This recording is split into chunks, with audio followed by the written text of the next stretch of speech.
मनोहर लाल गर्ग, सह आचार्य इतिहास विभाग, राजकीय महाविद्यालय बाड़मेर। विद्यार्थियों, आज हमारे अध्ययन का विषय मेवाड़ का महाराणा सांगा। महाराणा सांगा ने 1509 से 1528 तक मेवाड़ पर शासन किया। अपने पिता की मृत्यु के पश्चात उसे अजमेर से बुला लिया गया एवं 5 मई 1509 को मेवाड़ के महाराणा के रूप में उसका राज्याभिषेक किया गया। महाराणा कुंभा के पश्चात पराक्रमी शासक के रूप में हमें महाराणा सांगा का नाम मिलता है। जिस तरह महाराणा कुंभा ने अनेक दुर्गों का निर्माण करवाया, किलों का निर्माण करवाया, गुजरात एवं मालवा के सुल्तानों से संघर्ष करना पड़ा, उसी तरह महाराणा सांगा को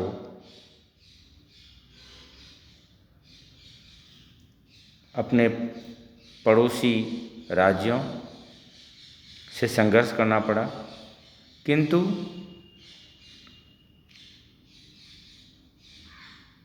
दिल्ली पर जब बाबर का अधिकार हो गया तो उसके पश्चात उसका संघर्ष बाबर से होना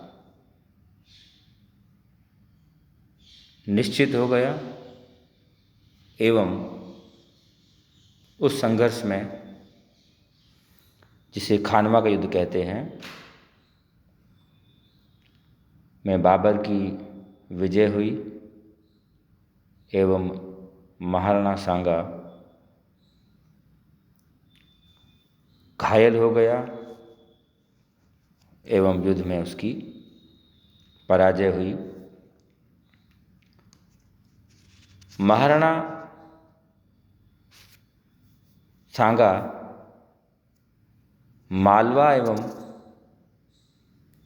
गुजरात दोनों ही राज्यों से संघर्षरत था। उसे दिल्ली के लोधी शासक इब्राहिम लोधी से भी संघर्ष किया, उसे पराजित किया, किंतु बाबर के साथ संघर्ष में उसे पराजय मिली एवं उसके पश्चात उसकी मृत्यु भी हो गई। महाराणा सांगा के व्यक्तित्व के बारे में हमें विभिन्न इतिहासकारों के विभिन्न मत मिलते हैं। डॉक्टर गोपीनाथ शर्मा लिखते हैं कि इतिहास में महाराणा सांगा का नाम भारतीय अंतिम हिंदू सम्राट के रूप में अमर है, जिसने अपने नेतृत्व में सब राजपूत जातियों को विदेशी आक्रमणों को रोकने और उनसे वीरता से मुकाबला करने के लिए संगठित किया। महाराणा के सेनापतित्व में 108 से ऊपर राजा महाराजा लड़ते थे सांगा का समय शांति का न था, वह समय लड़ाई, निरंतर युद्ध और पराक्रम से अपने राज्य की रक्षा का था। अवसर को पहचानकर महाराणा सांगा ने अपने निजी जीवन को स्थिर रखने के लिए और देश के सम्मान को बढ़ाने के लिए भरसक प्रयत्न किया। ऊंचे आदर्शों और देशाभिमान से प्रेरित होकर उस समय की जनता ने भी महाराणा सांगा का पूरा साथ दिया। यही कारण था कि सांगा ने कई बार दिल्ली, मांडू, मालवा और गुजरात के शासकों को न केवल हराया बल्कि उन्हें बंदी बनाकर छोड़ भी दिया। हमें राणा सांगा के मूल्यांकन में विभिन्न उसकी जो उपलब्धियां हैं वो हमें देखने को मिलती है। वह एक वीर योद्धा एवं कुशल सेनानायक था, महान विजेता था। कहते हैं कि निरंतर युद्धों में भाग लेते रहने के कारण राणा की एक आँख, एक हाथ और एक टांग नष्ट हो गई थी और उसके शरीर पर 80 घाव थे। कर्नल टॉड के अनुसार सांगा के दरबार में 7 राजा, 9 राव तथा 104 सरदार हमेशा सेवा हेतु उपस्थित रहते थे। बाबर ने अपनी आत्मकथा बाबरनामा में सांगा की वीरता तथा पराक्रम की प्रशंसा करते हुए लिखा है, राणा सांगा अपनी शूरवीरता तथा तलवार के बल पर बहुत शक्तिशाली हो चुका था। मालवा, गुजरात तथा दिल्ली का कोई सुल्तान अपने ही बलबूते उसे पराजित करने की स्थिति में नहीं था। उसकी सेना में 1 लाख सवार थे। उनके साथ 7 राजा, 9 राव और 104 छोटे सरदार थे। उसके 3 उत्तराधिकारी भी यदि वैसे ही वीर और योग्य होते तो मुगलों का राज्य हिंदुस्तान में जमने न पाता। महाराणा सांगा ने अपने उन्नत नैतिक जीवन द्वारा अपनी प्रजा के जीवन को सुखी एवं संपन्न बनाया। वह प्रजा को अपनी संतान के समान समझता था तथा उसकी नैतिक और भौतिक उन्नति के लिए सदैव प्रयत्नशील रहता था। राणा सांगा एक कुशल राजनीतिज्ञ भी था। उसने अपने कूटनीतिक चातुर्य से मालवा तथा गुजरात के सुल्तानों से मेवाड़ राज्य को सुरक्षित रखा। मालवा गुजरात के गठबंधन के बाद जब दोनों मुस्लिम सुल्तानों की सेनाएं संयुक्त होकर राणा सांगा पर आक्रमण करने को तत्पर थी, तब उसने अपनी कूटनीतिक योग्यता से मालवा के सुल्तान को वापस लौट जाने के लिए तैयार किया। परिणाम स्वरूप गुजरात के सुल्तान को भी वापस लौटने के लिए बाध्य होना पड़ा। राणा सांगा ने बाबर के विरुद्ध अनेक अफगान सरदारों का सहयोग प्राप्त किया और उनकी सहायता से मुगलों को भारत से निकालने का प्रयास किया, किंतु उसमें वो सफल नहीं हो सका।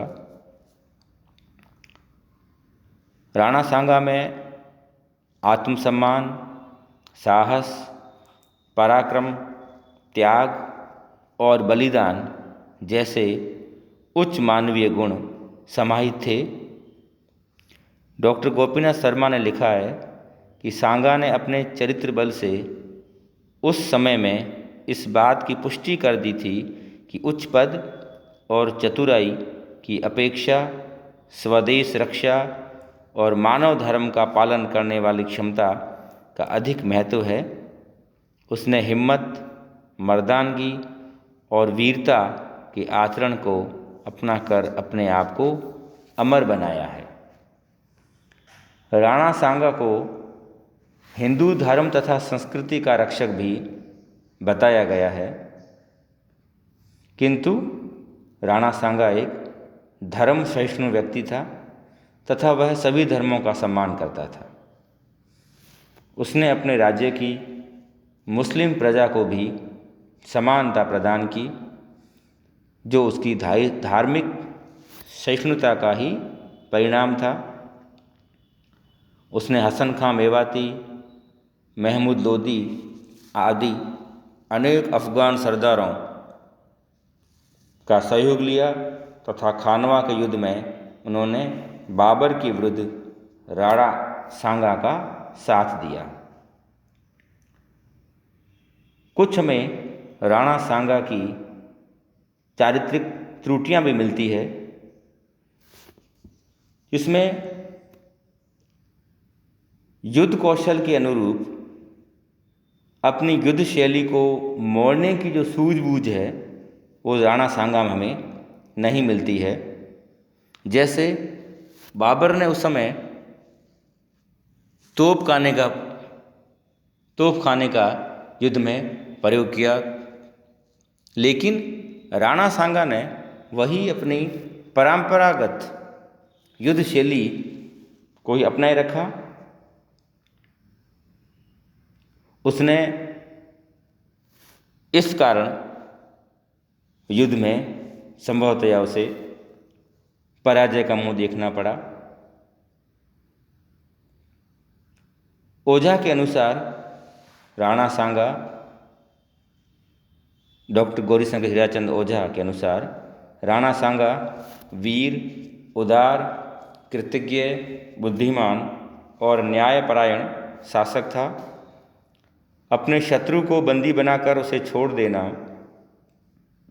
और उसे राज्य दे देना सांगा जैसे वीर पुरुष का ही कार्य था। कर्नल टॉड ने लिखा है कि सांगा अत्यंत साहसी और धैर्यवान था। वह न केवल शूरवीर तथा दूरदर्शी था, बल्कि वह एक सुयोग्य शासक भी था। राणा कुंभा के बाद मेवाड़ राज्य ने जो कुछ खोया था, राणा सांगा के अधिकार पाते ही राज्य ने उसे फिर पा लिया। इस तरह महाराणा सांगा एक वीर एवं प्रतापी शासक था। हरविलास शारदा के अनुसार मेवाड़ के महाराणाओं में सांगा सर्वाधिक प्रतापी शासक हुए हैं।